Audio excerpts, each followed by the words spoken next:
Once Richard Branson said, clients do not come first, employees come first. If you take care of employees, they'll take care of your clients. So with this note, let's begin. Good morning, IIEBM. My name is Balkrishna, and we are back again with another Power Pack session. I welcome you all to IIEBM Original Direct-to-Home Lecture Series, Hands-On, Plugs-On, Minds-On. Before I introduce you to today's speaker, let me take you through the itinerary of the session. The session is of 45 minutes of knowledge sharing, followed by 15 minutes of question and answer.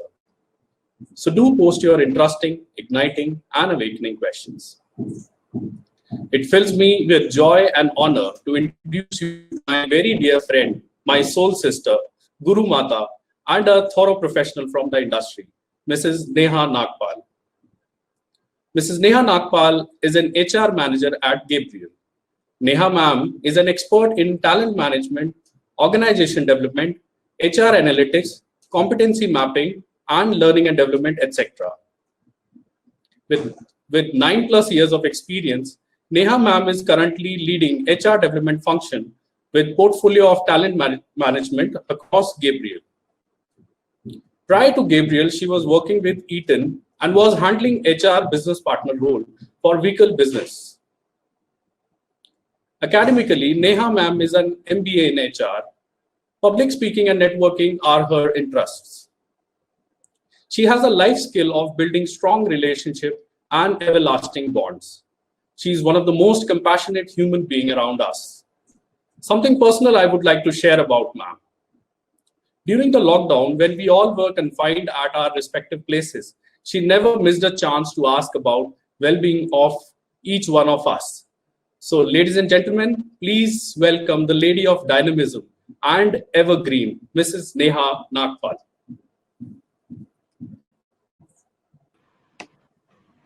Thank you so much, Pali. I am glad and I'm really happy with the kind of introduction you gave, because this was something, you spoke about something which even I don't know about myself. So thank you for the detailed introduction. And I hope I am visible and audible to everyone. Yes, very much. Great. Okay, so a very good morning to all of you, to my young friends. I must say that I'm pretty excited for today's session. So adding on to what Bali said, I just want to add one thing about me over here, that a part of my profile, I would say 40% of part of my profile includes to deal with or to manage young kids like you, because hiring from campus is something which I'm passionate about and is part of my profile. But most importantly, it is not just ending on hiring you. It is about, I spent complete year to basically work upon the development and help you carve your careers, help you or realize, make you realize that what's important, what is that something which you should choose, what are the skill sets which are needed to be developed in you in order to excel or succeed in whatever you do. So, and with this, I think this is giving me a pleasure to have myself over here today and interact with all of you. So we'll begin the session. I would request, I know it is not an interactive or two-way communication, but yes, we can use the chat board and have maximum questions what we want, so that we can make it more interactive. Okay, so let's begin. Yeah, so the title of my session says skill mapping to succeed. So if we were together right now in person, I would have, the first question which I would have asked you was, what according to you, in fact, you can use the chat board if you can, what according to you is the most important word in this particular topic? What do you think? Is it skill? Is it mapping? Or is it succeed? I can expect few answers.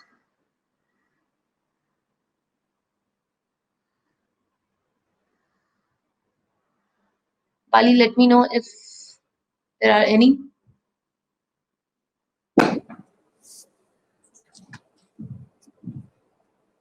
Ma'am, skills. Yeah, I can see now. Skills. Okay, again skill. Just because topic says everybody wants to say skill. One Yeah. is saying mapping, Okay. So we got the mixed answers. success. तो अभी ऐसा हो गया कि कुछ ना कुछ तो होगा तो तीनों डाल देते हैं, है ना? Okay, but I'm happy. Thank you, team. So I'll tell you my way of looking at it. So basically, when I was asked to decide on the topic that what I should talk about. So yes, skill mapping is something which is close to my heart because this is something I'm working upon every day and night. So succeed is basically a result. Succeed is something which we want to do, which we want to achieve in life, right? But how do we get there? We get there by working on these two words, which is skill mapping. So we need to have the skill map.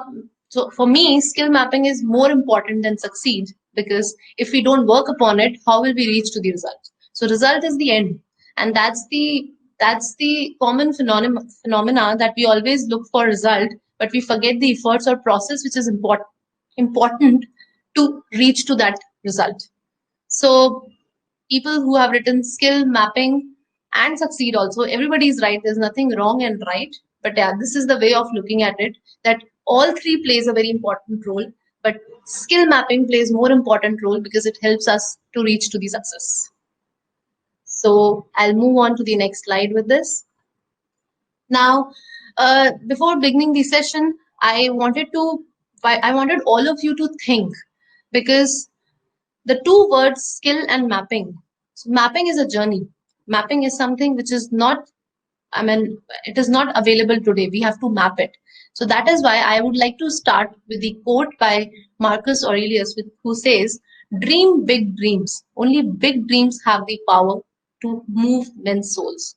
So always remember that I agree. I mean, I know that everybody must be thinking, yeah, we know that we need to map our skills to succeed. But are we aware that what is that success?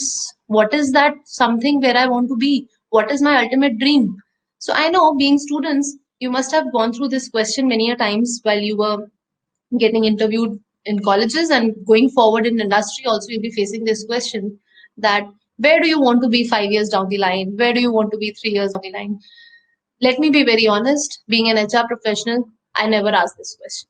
Because for me, what matters is, what is it that ultimately you want to do? It is not about 5 years and 3 years, but what is your dream? What is that ultimate aim of yours where you want to be? And when you're aware of that, then it's pretty clear that this is my ultimate goal. And obviously, being an individual entity, at least I'm aware of where I am today.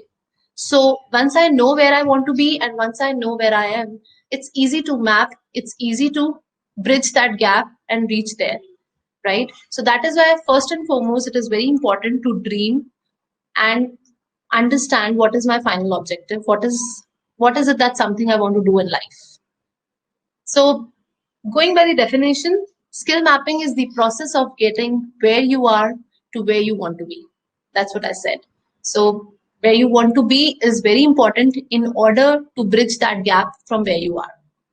So for today only, I think you all should think, which we never do, that what you ultimately want to do, whether it doesn't matter whether it is a CEO of an organization, or you want to be an entrepreneur, or you want to be something, you want to pursue your hobby.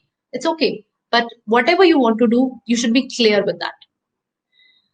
And today in this competitive world, always remember that your future only depends on your skills and expertise. So, I mean, बहुत बार ऐसा होता है कि ma'am, I'm today I'm having 9 years of experience, and I'll be having certain set of skills which I would have acquired in last few years. And today I just say that I think I'm self-sufficient now. I mean, I don't need more skills. So it is not the case. Even the CXO of an organization will have some skills which would be missing, and he would have found out those. He will need to find out those. He will have to map it, because there will always be a gap where he want to be. And that's how your future totally depends on what skills and expertise you have, right? So as students, it is very important to go through a very simple skill mapping process, which you all can basically jot down and keep updating it. So the process talks about a 6-step small process. First and foremost is first step towards skill mapping process is visualizing your current and future roles. So I mean, just think about a time in your college or in school. Has any time any of your teacher or any of your professors have ever asked you to close your eyes and use your imagination that and visualize your basically future, visualize what you want to be? Has this anytime be done? Because usually we basically focus on books, we focus on uh, content, but what's more important is, have you ever visualized? So if this has been done in past, that's fine. If not, then you can actually do that. Just close your eyes and imagine that this is where I want to be. So visualization plays a very important role, and it helps you succeed. So if you remember, there's a book called Secret, which talks about what I want to do in life. And if I actually visualize it every day, I will definitely, basically, I will acquire these skills to reach to that level and basically achieve that future which I'm looking for. So first step is visualize where you want to be and then understand where you are. Second step is continuously scanning the environment. This is very important. So now let's take an example. Today, the way technology is moving. So if I say that I'm pretty good at, I'm working in R&D and I'm pretty good at designing skills. I am having the superb knowledge of Pro-E and CATIA. These are the software which I use in technology. So I think I'm self-sufficient. I don't need anything else. But imagine tomorrow when we already have software. I mean, the kind of technology has come up wherein I just have to say it and it will happen. I don't have to go and design in Pro-E and CATIA. And you know that this can happen very fast. So imagine what will my situation be? Will I not be stagnant? Will I not be stuck? So always keep scanning the environment. What is it that new which is coming up, and I need to improve on that skill or I need to acquire that skill. This is very important. Third step is determining the threats and opportunities. Now, what is threat? So there are weaknesses which are basically internal, and there are threats. So you should know that tomorrow what is going to become obsolete, which can be a threat to me. We usually, what happens whenever any problem comes, we just try to run away from it instead of dealing with it. So if you know that tomorrow the skill which I have is going to expire, will not have anything, I should not just sit on it, or I should just forget it that I can't do anything about it. Instead of that, I should find out what is the way of either advancing it or finding out some new skill which is relevant in future. And opportunities, of course, they don't knock and come; they just come, and you have to be on your toes to grab those opportunities because they don't come again and again. So keep your eyes and ears open and keep determining the threats and opportunities around you. The next step in this is assessing your core competencies. So I think while after this session, if you can actually jot down these 6 steps and you can perform your actions accordingly, it will really help you to know and basically come up with these skills which you want to work on. So when I say assessing your core competencies, so be it any profession you want to choose, be it any hobby, be it entrepreneur is something what you're looking for, be it photography, be it HR profession, be it finance, anything. There are few core competencies which are required at every level. Okay, so these are the core competencies which you need to assess. Like if I come tomorrow for hiring, this is something which is a basic thing which anybody would look for. One is technical. So whatever field you are going for, you need to have some technical skills of that, a basic technical skills. Leadership. From any MBA graduate, the most important thing expected is leadership. When I say leadership, doesn't mean that you need to have a team wherein you can become a leader. It is about the traits of being a leader. It is about, if given a chance, how do you manage the situation? It is about how do you organize and plan. So all these leadership traits are very important. Then comes management. So management also plays a very important role. It's not necessary that you need to have a team to manage, because when you're working in an organization, cross-functional team is something which plays an important role. So let me give you an example over here. So there was, I'm working on a project where, for example, there's a greenfield plant which we are setting up in one of our locations, and as we have read in Kotler many times, that 4 M's are really important, like men, material, machine, money, to perform any project or any assignment, or these are the things which are must to have. So there are different project managers to work upon that project, right? You will have HR person, you will have finance person, you will have SCM person, and whatnot. Now, as HR person, I have done my job really well. I have given them employees, I have trained them, I have made them ready for the roles which are required to be performed by them. I've done everything.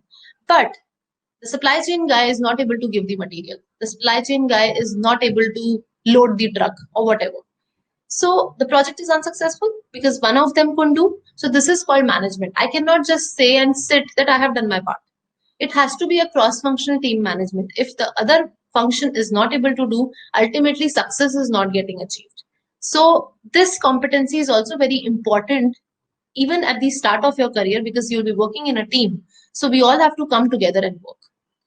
The next is strategy and tactics. So this is important even for you today. So tomorrow when you are going for an interview, you need to formulate a strategy of how to perform well in an interview, how to get more calls, how to frame your resume so that you get more calls. This is also a strategy and tactic. So this is very important. And above all, most important is self-mastery. Self-mastery is something wherein you need to learn to manage few very basic things like managing time, self-discipline, being updated with the information technology, which young people are really expected today. Gen Y is expected to be like that.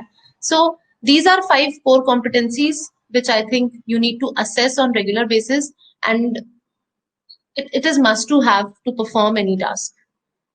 Next step is deciding on strengths and weaknesses. I think this is something very simple, that just never forget that weakness is the only thing on which we have to work on, because we usually do that. This is my area of improvement, I will only work upon it. Always remember, if strength is also something is your strength, and if you are not using it, tomorrow it might get obsolete. So you need to build on your strength as well. Weakness can become strength someday, but strength is something which should not become your weakness just by not using it.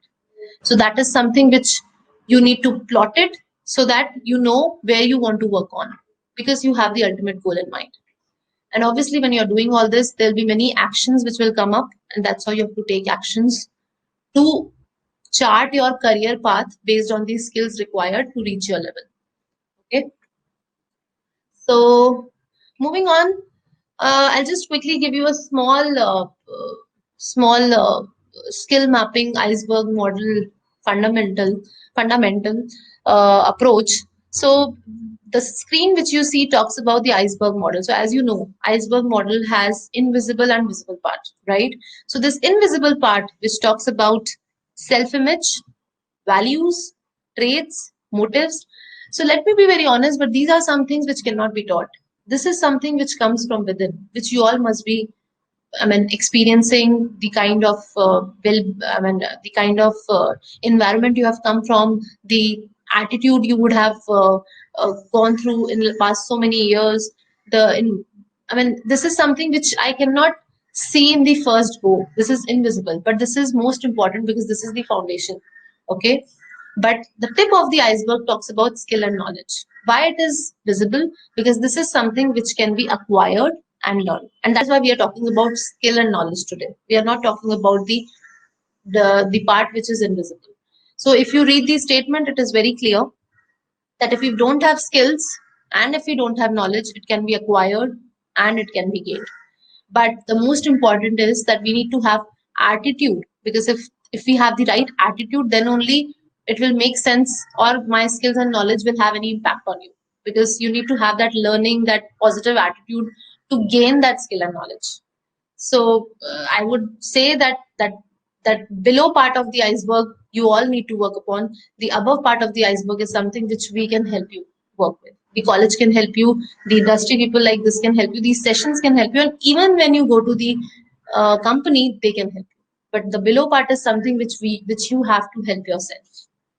So with this, let's talk about the most important thing for you guys, as in what does industry expect today from the freshers like you. So obviously, it totally depends on the profile which you are choosing, but any profile you go, there are few skills which are really important. These are must to have.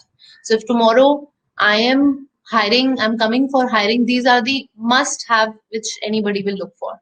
So let's begin with first punctuality and determination. Yes. So determination is very important. If you have been assigned something, your dedication and determination should be such that people can rely on you. Always make it a point that you are doing something that people are able to rely on you. So that's very important. Flexibility, yes. So I mean, it should not be that I have a job time from 9 to 6. I will only work from 9 to 6. I have been given a profile of sales analytics. I will not be working on something else if it is given to me as part of sales. It should not be like this. We need to be flexible, and at the start of the career, especially, because the more flexible you are, the more opportunities you will get, and people feel like involving you. So please be flexible. Show that flexibility in the corporate world. Then comes communication, which is the key. As in, when I talk about communication, I'm not talking about English language. It is about whatever you are trying to convey, it is perceived that way or not. The message has to be perceived in the same way as you were trying to communicate. So your communication has to be really transparent and clear. Then comes the most important is collaboration. Now, as I gave you an example of my project, so collaboration is also something which is like any project you're working, whether you're working individually, if the goal is individual, but anything what you're working in an organization or even in college, even college fest and all. So if you're working on something, you are not the only one who is responsible for something. In case you are only responsible, also you need certain other people to help you with some or the other things, right? So that collaborative approach is very important, wherein you are trying to involve people and getting involved as well, right? You cannot win the victory alone. It is impossible. So that teamwork, that cross functional approach, working with the team is very important. Next is learning agility. See, students, this is something which I'm telling you, if we don't have anything else, this is learning agility is something which cannot be compromised at all. This is needless to have. So always remember that if you have learning agility, then you can actually learn anything. I mean, it should not happen that there are few days, or today when you are there, today wherever you are, you just feel that whatever I know this much. I don't want to learn anymore. Once you are into that mode, I think this that is the day when things will stop. So even frankly speaking, being an HR professional also, if any of my young talent today tells me that I want to leave the organization because I feel that learning is stopped, I actually tell bang on, please go for it. Because the day you feel that you have stopped learning, I think that is the time when you need to change. So learn, but for that you need to be agile in learning. You need to be hunger for learning, that I need more. And last and the but not the least, honesty and integrity. Yes, ethics is something which is your principle. You have to follow it. You have to imbibe by it. As in this, there is zero tolerance on this, right? So this is also more. So these 6 skills, I would say, are the ones wherein you should focus on right now when you don't have anything in mind that this is what I want to do in future. Till the time, at least work upon these skills, but be clear on what you want to do, which we'll subsequently cover in the next slides. Okay. So now let me take you through what is my journey? How do you think I feel that I have developed some skills, or over the period, how I have come up? So my journey talks about talent, 2 words. The word is common, which is talent. So talent acquisition to talent management. So when I was hired as a campus hire, the way you guys will be going ahead, I was actually given, the first role was I'm sure HR people who want to do an HR will try to connect with it more, but it is pretty simple. So everybody will understand. The first profile which I got was sourcing, a part of talent acquisition. So when I say sourcing, basically a basic profile in recruitment wherein I have to just look at resumes, come up with, show the resumes to the hiring manager, and my job is done. That's the most basic thing which I started my career with. But I'm glad I did that, because when you start from the base, your foundation becomes strong. And I think that that particular profile of mine tells me that I was the executor at that time. I was told to do something and I was doing it. So that's called execution. I didn't have to apply a lot of strategy on it. I just had to do what was told to me. So what were the skills acquired in that particular role? So I think I started my career in 2010 with this profile. And I think communication was something which became really important, because I was sourcing resumes, I was talking to people. So yes, that plays a very important role, because you need to talk to so many people.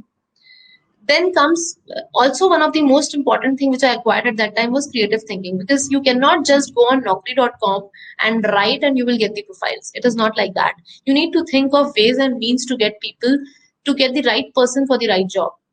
You need to explore LinkedIn, you need to explore Google, you need to come up with various sourcing skills. It is a very interesting profile, let me be honest. And I think, but the only thing was it was an execution. It was not something wherein I was forming or formulating any strategies. The next profile which I got was in 2012, which was in talent acquisition only, recruitment, wherein I was taking care of end to end. Now I'm not only sourcing profile, but I'm also questioning the hiring manager. Why do you need this person? What this person will be doing?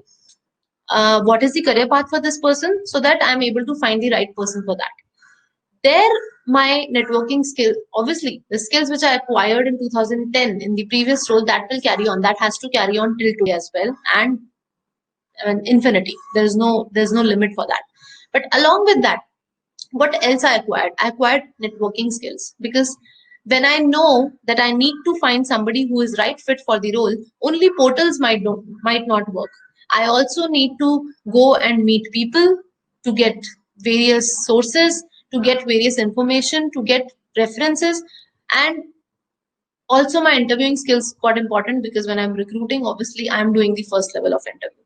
So I think there I acquired this. So what I'm trying to tell you from this particular chart is that every role gives you an opportunity to acquire new skills. And if we are not doing that, then we get stuck. So if you see, I mean, I was glad while looking at it, because I never noticed while I was given this opportunity to do this. So I realized that, yeah, the list of skills acquired is pretty good. And I was feeling that, yes, this is something which I have acquired. So thanks to you guys, because of whom I even came to know that how I have been grooming myself or skilling myself, which is, and I think it's a long way to go. There's a lot to do. Next step which I got was HR business partner. So HR business partner gave me a skill set of dealing with people, gave me a skill set of knowing business well, because therein you are dealing with uh, leadership to understand why business needs to have so many people, why business needs to have so many skill sets, why business, what this skill will result into what business, what revenue. So it was complete understanding of business. It also helped me understand the customer orientation, because when I say customer, that means internal customers. So if supply chain needs a resource, they need to first convince me that why they need 50 resources or 40 resources. So I need to understand the capacity of business. I need to understand the capability of people who are already there. I need to understand how can I increase the productivity and efficiency of them. So these are the questions which come to your mind when you are basically doing the business partnering role, and that's how you increase or work on those skills. Collaboration was also something where I worked on in my business partner role, because there I was dealing with multiple stakeholders. It was not only one. In recruitment, I was dealing with only one person, but in business partner, I was dealing with multiple stakeholders, because I was representing a business, right? Now, then I changed my organization, because here, what was the reason? So, I mean, as I said earlier, the day I felt that my learning is something which is getting stagnant, I thought this is a time to change. So And that's how I made a call, and I moved to an organization called Gabriel, wherein I got the portfolio of HR development. Now, this is completely different from what I was doing till now. But I would say whatever I have learned in those 7 years of my career, I was able to apply over here, because there I was playing more of an executor role. Only a strategic part came in HR business partner, a little. But when I talk about HR development and moving on, the strategic partnership role came into picture. So there I already spoke about, there I'm basically dealing with people. There I'm dealing with people's sentiments. There I'm dealing with young talent like you, who is very volatile, I know, very flickering mind. I need to be updated. I need to be, I need to understand what are their needs. I need to map, actually I need to uh, match the alignment of a senior leadership who is from a maybe baby boomer or Gen X, and there are Gen Z people like you who have a very different thought process. So that role gave me an insight on how I can be a strategic partner to do those alignments, to basically look, I mean, a lot of restructuring, a lot of organization changes, managing a talent like you, giving you immense opportunities so that you are always feeling that you are getting challenged. Otherwise the day might come that when you think that I'm not learning. So now I'm in the shoes. Earlier I was in the shoes where I felt that my learning is stopped, but now I'm in the shoes wherein I have to give you the opportunities wherein you don't feel that learning is stopped. So I think this transformation this journey from executor to strategic partner, and I'm sure it will be something else 10 years down the line. I think this has there you can see the kind of skill sets which is getting improved year on year. So I would request each one of you to start making this path and keep updating it as you go in your life. This really helps. This really lets you know yourself, and also let you know what you really want to do. So today, if you ask me, I've already made my career path, that this is my dream, and I think I'm on the right track, because I know that I will have to take these steps to reach my dream, because I know my dream. So coming back to the first, please carve your dream. So this was my journey. Now, when I was obviously doing a session for you people, so it's important for me to guide you that what are the this is how I have come up, what you can do to actually come up in the similar way or maybe a better than me. Okay, so I'll just looking at the areas which MBA usually have. I have designed a few skill sets which are required for you. So these are functions. I'm sure this is something not very new to you. So there are 4 functions majorly where you can go for the opportunities which you can get from the industry. First is operations. When I talk about operations, this is basically a function which is responsible for managing the process of creation of goods and services. So basically, what we are creating, whether we are delivering a service or whether we are creating goods, we are manufacturing. The complete business function responsible for that process is called as operations, wherein your supply chain, your quality, your production, your maintenance, your everything comes into picture. Okay. Second option is marketing. As you all are aware, these are the people who basically convert opportunities into business. So these are the frontliners, revenue generators. Third profile is, I don't know whether it is clear or not, it is finance, which is basically managing the company wealth and ensuring compliant environment. Very important skill. So the organization's wealth and health is in basically hands of finance, because they manage the complete finance of the organization, and they have to also be very compliant oriented. Compliant, when I say legally correct in everything what they do, because it is like the I mean, most important function of the organization.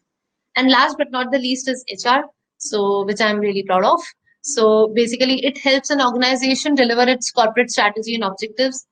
Most important and crux is by effectively managing people and performance. So this is a very beautiful way of saying, I mean, beautiful code line which I write, like that I'm managing people. Because let me be very honest, it is easy to manage things, but it is very difficult to manage emotions.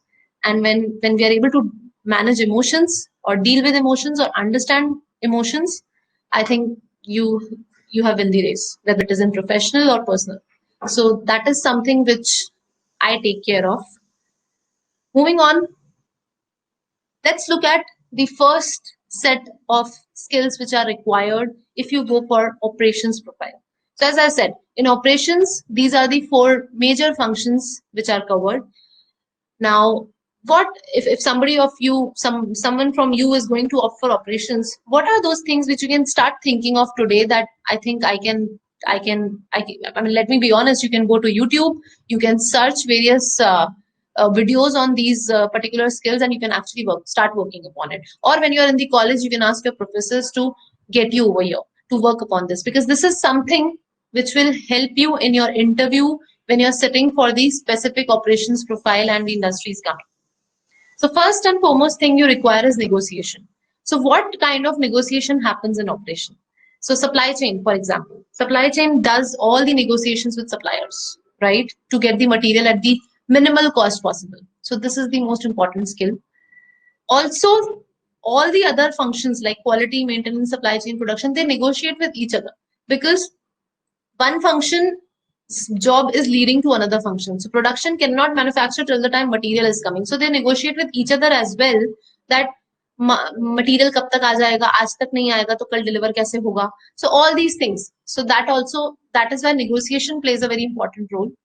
Second is analytical. Yes, you need to manage the situation. Like for example, right now the kind of pandemic which is going on, we had zero sales in almost all the organizations, right? So as operations, you need to be really analytical that the budget which I have formulated for the complete year, what should I do so that I can bear this loss of 2 months in next 10 months? So you need to really analyze that what or how do I need to produce, what quantity do I need to produce so that my business is not getting hampered. So those analytical skills are important. Communication, needless to say, you will see in all my areas that this is something which is key. Collaboration, yes, as I said, they have to work together. 4 functions working together, that means around 100, 150 people working together. It is very important to collaborate with each other and come up with a single answer or solution for the problem. So that is very important. And problem solving. So when you are in operations, let me tell you that every minute is a firefighting job. Every minute. Firefighting, when I say that, you never come to know in advance that what's going to happen. Suddenly machine breakdown happens. If I talk about manufacturing, if I talk about software, suddenly this is not working. What we call the IT setup, a server room has some issue, and none of your software is working, right? So these are few things which come up abruptly. So how do you manage that? So that is the problem solving approach which is required, which is also a part of operations team to take care. So these are there are many skills which are required, but these are 5 basic skills which are required to excel or succeed in the operations role. So people who are aspiring to be there, I think you can take a note of this and you can start working upon it. Next, we will talk about marketing. So marketing, communication again, you need to deal with customers in and out. Now marketing has several functions again. This is just the 3 of them I've written, tried to combine, but there are many kind of profiles you can find in marketing. You can go for sales and service. You can go for business development where you're getting a new business. You can go for market research also, which is like doing mergers and acquisition research for getting into organic growth, inorganic growth, market research, and getting you new businesses. So you're doing some lot of research to understand about that business. So all these things play a very important role as part of marketing, and definitely everyday routine sales. So communication plays a very important role because you're dealing with the most important person when you're in marketing, which is customer. Second thing important is product knowledge. So when we are in operations, we definitely have product knowledge because we are dealing with it. We are making the product. But when we are selling the product, it all the more becomes more important to have product knowledge, right? Because what we are selling, we should be aware of what we are selling. Third is negotiation again, because you are dealing with customer. Here it is on customer and there it was on internal. Here it is external. Critical thinking, yes, this is very important. Again, in the times of pandemic, sales team also have to be on their toes that whatever numbers we were supposed to achieve, if we are not able to achieve, how will we show? Can we reduce our cost and show the profitability? That's how you show your revenue, right? I mean, most important is profitability. If I'm not able to earn revenue this year, can I reduce my cost? So all these things is something which critical thinking needs to be applied. If one of the customer is not giving me business, you need to apply your critical thinking that what should I change in my approach so that I can convince that customer. So that is important. And customer orientation, of course, you need to understand that customer is key. ऐसा नहीं होना चाहिए कि I am selling what I want to sell. You should always aspire to sell what the customer is looking for. That's what Google does. That's what Apple does, right? They sell the experience. They want to sell the experience, what customers are looking for, not something which they want to sell. So this is marketing. Now comes finance, which I said is the backbone of an organization. So you have various options in finance also. You can go for various profiles. It is various sub functions can be formed, but on broadly it is costing and accounting and financial planning and analytics. So again, data analysis plays a very important role because you are managing a big data when you are working in finance, and you have to come up with various cost saving measures so that people are getting the right. People are able. Management is getting the right data to take decisions on day-to-day as well as on the strategic calls, that what we want to do tomorrow based on the funds availability. Compliance, as I said, legally you have to be very, very, very critical while handling this, so that nobody is able to point out any finger at you, because you are handling a lot of lot of legality issues, lot of contract, lot of agreements. So you have to be very careful in signing anything when you're in finance. Forecasting skills, yes, you need to forecast and budget. So for example, whatever an organization has taken a call that next year I'll be doing 2000 crores. Okay, but looking at today's situation, if it is becoming difficult, then I as a finance person should be able to forecast that, okay, if not 2000, what will that figure be, looking at the trend. So all those forecasting helps in decision making for the organization, which again finance has to be really good in, because they cannot be in gray. Let me be honest, finance cannot say maybe. Finance needs to be either yes or no, because they talk data. They don't talk anything, but they talk logic. There has to be logic in everything. And then again, most important, business acumen. They also need to have an understanding of the business, because they do a lot of analysis in terms of products. They do a lot of like, for example, various suppliers are providing materials, so they need to do whichever, from where we can ask SCM to get the material so that the cost is going down. So for that, they need to understand the business, that what kind of material is coming in. So this was just one example, but this is how many other things happen. Last but not the least is human resource. So here also the profile is pretty large. You have many sub functions, but categorizing. So I would say employee life cycle, yes. Entry to exit, complete responsibilities of HR. Talent management, my favorite. People like you who are highly talented, and how do I keep them motivated is the most important thing. And organization development. So it is basically what you should do in an organization, what disruption you can get in the organization, so that we are actually able to have the right structure in place. We are having the less people with more productivity. We are having the less people with more efficiency. So that's all about organization development. So here the most important skills are, I had so many. So I thought of, this is, as I said, this is a area where you cannot have one skill, but it is more to deal with emotions. So you need to first of all have people management skills. You are not dealing with the thing again. You need to have patience. That is key, because HR is the profile wherein you can expect people will come and express themselves. You should be having a lot of patience, because sometimes you might like the expressions, sometimes you might not. But you need to know, you need to put them in their shoes to understand their situation and then provide the solution. So patience is the key. And last but not the least is interpersonal skills. There are so many interpersonal skills which an HR person needs to have, because if employees are not comfortable, if you are not good in interpersonal skills, employees will not be comfortable in coming and talking to you, right? So this is something, let me tell you, it is not professionally. If you talk to me today, I will say that I think I was born to be an HR, Because as Bali also said in the start, that on a personal front also, this is what I am. This is what I practice every day. So it is not something which is taught. It is something which comes from within. And you have to be the same way with your people. You need to own your people in HR. I think that's very important. So that Employee Connect plays a very important role. So I think that's it from my side. I wanted to give you a flavor of whatever field you are going to take, what is something which you should look for and can work upon. Thank you so much. Bali, over to you.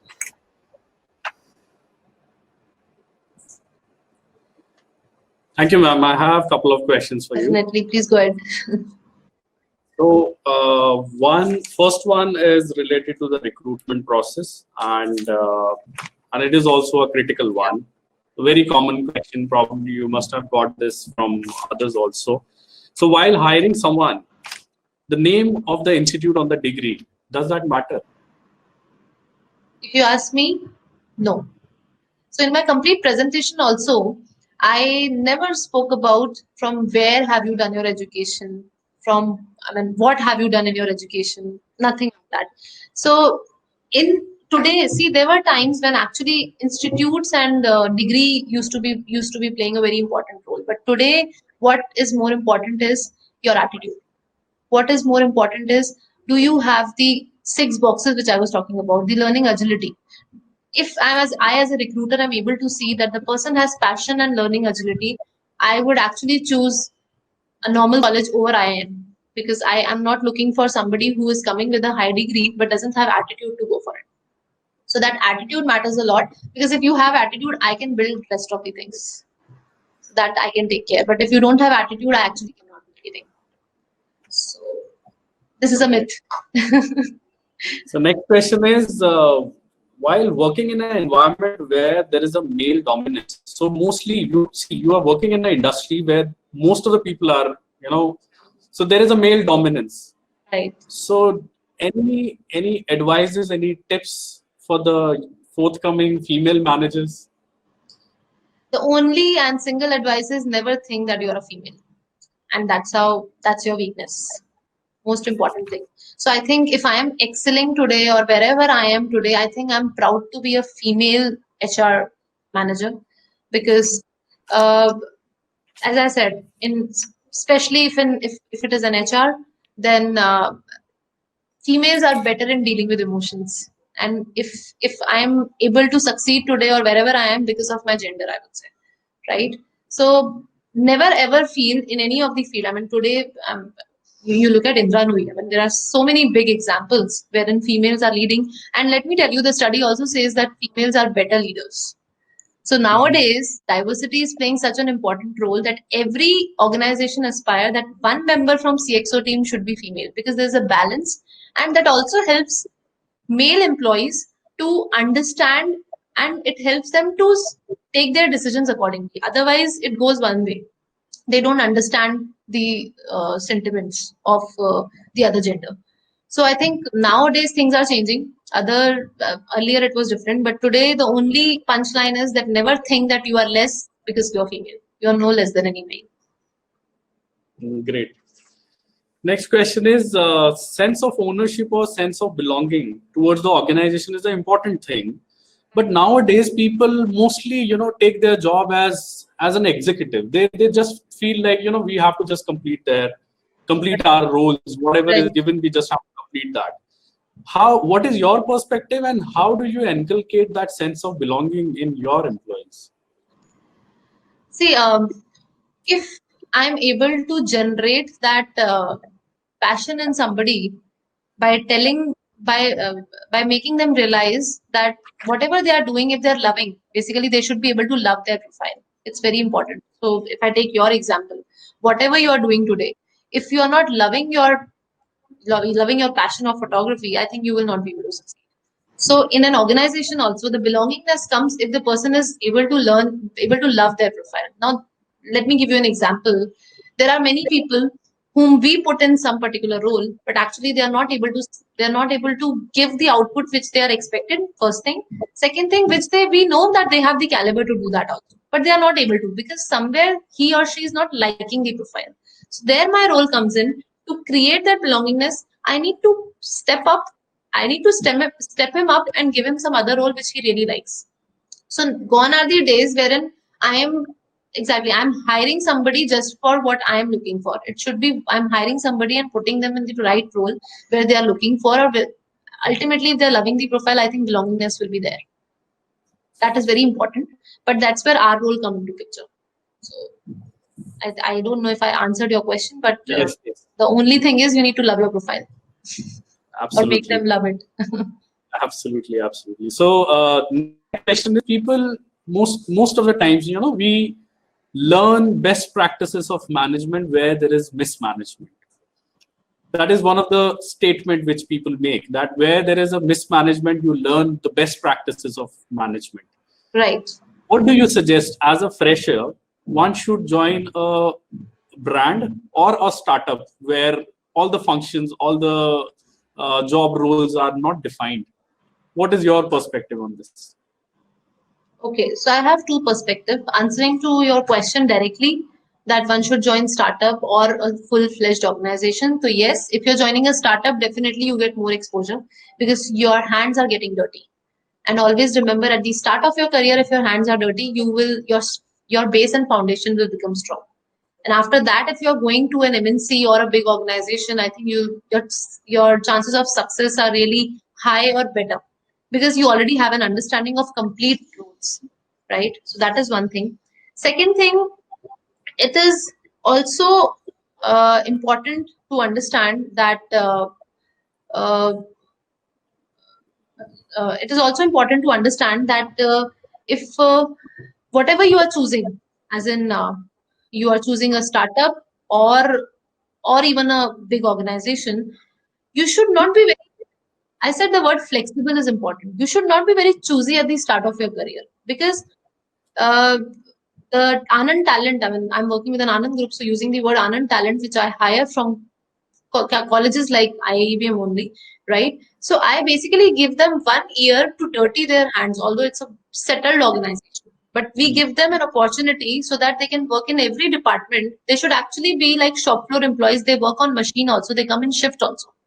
Although they don't like it, but we get it done from them because I really want them to feel that what's happening down the level.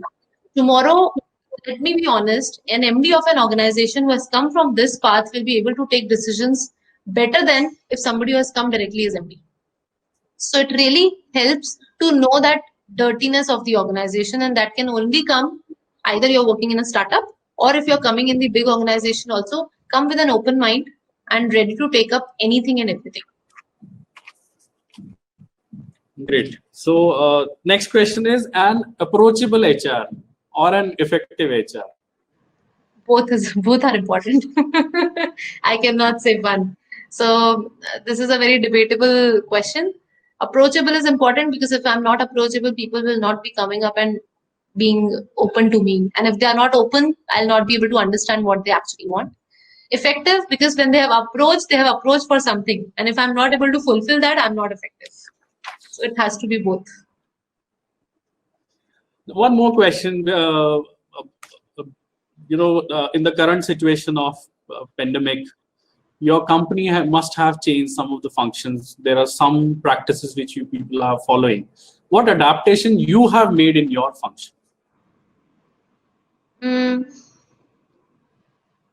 HR was difficult to actually do that because we were there, I would say 24/7 to take care of them.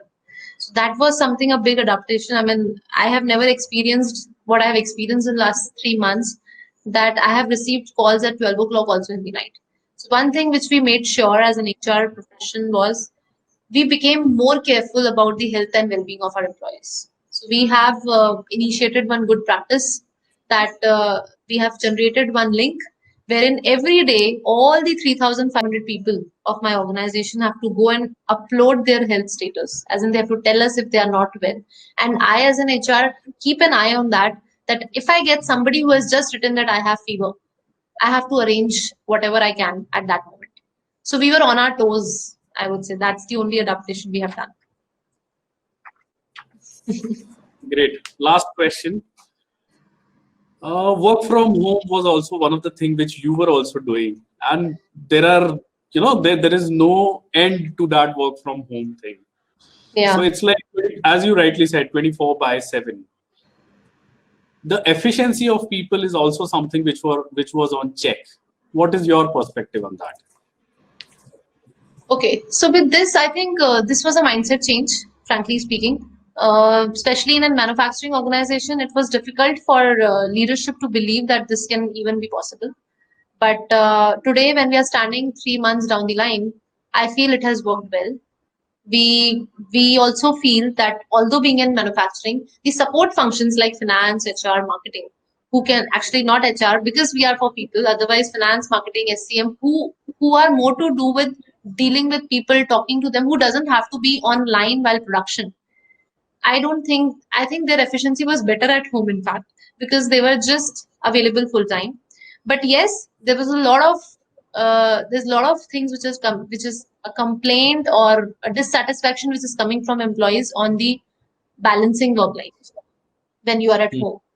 So that is something which we are working on it right now, but that is on stake, I must say, for everyone. I mean, that is something which we were not able to do anything about it right now, but yes, it is like there was no time limit, and there is still no time limit because people have become used to that. So going forward, we need to make sure that, and this is what I'm working on right now, that it's okay. It's okay to work from home because we can see the efficiency is increasing, but we need to have a hard stop, and that's a cultural change, which will take some time.